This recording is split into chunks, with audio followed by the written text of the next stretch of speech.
बिस्मिल्लाहिर्रहमानिर्रहीम। अस्सलाम वालेकुम व्यूवर्स, मैं आपको अपने यूट्यूब चैनल पर खुश आमदीद कहता हूँ। व्यूवर्स, आज की वीडियो में सिर्फ एक चीज़ के ऊपर बात करेंगे, वो है एहसास प्रोग्राम 12,000 के लिए जो सर्वे करवाया जाता है या फिर जिसको रजिस्ट्रेशन कहते हैं। आप टोकन लेते हैं या आपके पास पुरानी रसीदें हैं या फिर आपके घर जो लोग आके सर्वे कर जाते हैं, यानी कि अब तो सर्वे घर वाला जो है वो मुकम्मल हो चुका है। अब आपको दफ्तर में जाकर करवाना पड़ेगा एहसास प्रोग्राम 12,000 हासिल करने के लिए।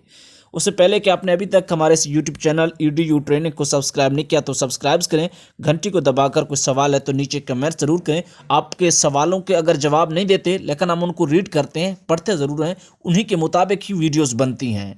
तो एक व्यूवर्स ने कमेंट्स किया है कि हमें एहसास प्रोग्राम का सर्वे करवाने के लिए कुछ पैसे मांगे जा रहे हैं। तो मैं यहाँ पर यह चीज़ क्लियर करना चाहूँगा कि एहसास प्रोग्राम का 12,000 का जो सर्वे है या फिर जिन लोगों के आए हुए हैं और लेने जाते हैं, दोनों की कोई फ़ीस नहीं है। हुकूमत पाकिस्तान की जानिब से सानिया निश्तर का इस चीज़ के ऊपर बहुत बड़ा ऐलान है कि ये दोनों चीज़ें मुफ्त हैं। चाहे आप रजिस्ट्रेशन करवाएं, सर्वे करवाएं दफ्तर में जाकर, या फिर आपका 12,000 आया हुआ है निकलवाने जाएं, तो दोनों मुफ्त में, ये आपको पता होना चाहिए। चैनल को सब्सक्राइब करें। अल्लाह हाफिज़।